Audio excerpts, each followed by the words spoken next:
ليمسن الذين كفروا منهم عذاب أليم. أوقات كتير بنأجل التنظيف عشان حاسين إنه مرهق ومتعب، أو إحنا مرهقين تعبانين كسلانين. بس في الفيديو ده هقولكوا على طريقتي اللي بخلي بيها التنظيف خفيف ومن غير ما احس بتعب وبخطوات بسيطة جدا. وهقولكوا كمان على مكون سر بحطه في مية المسح بتاعة الشقة، بيخلي لي شقتي فيها طاقة إيجابية وريحة النظافة بتبقى مفحفحة في كل مكان. أول حاجة بعملها أول ما بفتح عيني بقول بسم الله توكلت على الله ولا حول ولا قوة إلا بالله. أهم حاجة الاستعانة بالله، نبدأ يومنا بالاستعانة بالله.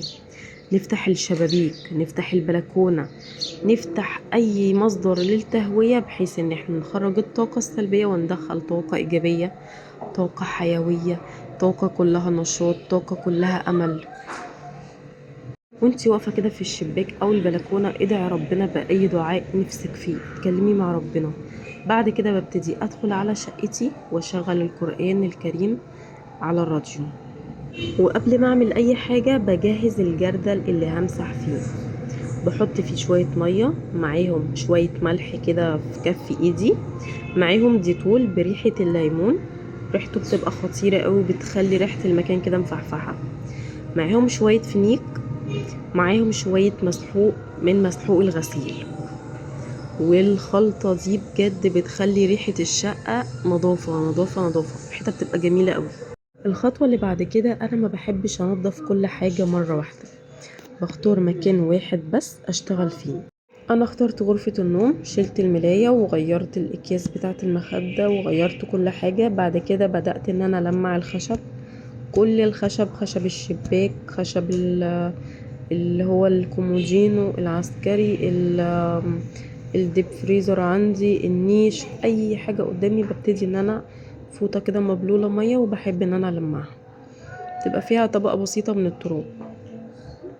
يعني دي حاجات اساسية بنعملها يعني تقريبا كل يوم. لو معاكي طفل صغنون ممكن تخليه يشارك معاكي، تديله قماشة كده صغننة يلمع ترابيزة، يلمع حيطة، يلمع كومودينو، بحيث ان هو يحط التاتش بتاعه وانتي كمان تنجزي في الوقت. خلاص غيرت الملايات ولمعت الخشب ولمعت كل حاجة. الخطوة اللي بعد كده ببتدي ان لو في اي لعب من الالعاب بتاعة الولاد بتتلم في قلب الباسكت بتاع اللعب. بعد كده بكنس الشقة كنس، بس كل اوضة بخلصها بكنسها من غير ما بمسح. مسح دوت بيبقى في الاخر خالص. انا بكنس بخرج على الصالة. بصوا انا هنا خلصت الاوضة، خرجت على الصالة بقى. الصالة برضو هظبطها، شيل اي حاجة مش مهمة، كل حاجة تتشيل في مكانها.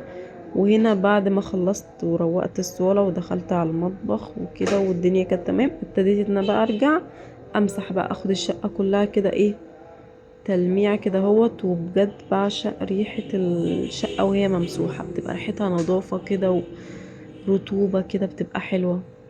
ودول بقى السمكات بتوعي حبايبي، كتاكيت الصغننين بتوعي. سلموا على المتابعين الجمال وقولوا لهم حطوا لايك واشتركوا في القناة.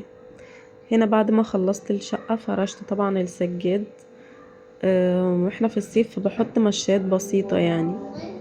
وطبعا البانيو بتاع الكابتن الصغير ده اكيد البانيو واللعب بتاعته لازم تبقى موجودة في كل مكان. هنا بقى كنت بوريكم الشقة بعد ما اتفرشت، فرشت الحافظة والسجاد. الصالة برضو اتعمل فيها اللي اتعمل في الأوضة، والمطبخ اتظبط واتمسح واتفرش. هنا بقى كان جوزي حبيبي وهو جاي من الشغل جاب لي معاه الشمعدان ده، انا بحب قوي بسكوت بالشوكولاته بتاع زمان، فحبيت ان انا اخد هدنه شويه كده واقعد مع نفسي في هدوء اكله.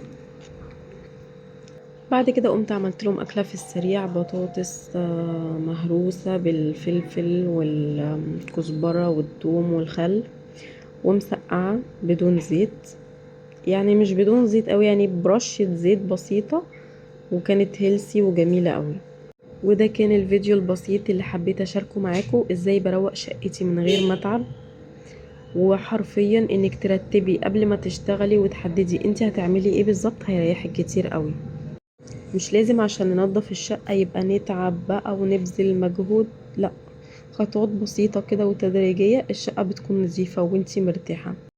بتمنى الفيديو يعجبكم، فيديو خفيف وبسيط على قلوبكم، ولو عجبكم ما تنسوش اللايك والاشتراك في القناة، واشوفكم بإذن الله في فيديو جديد.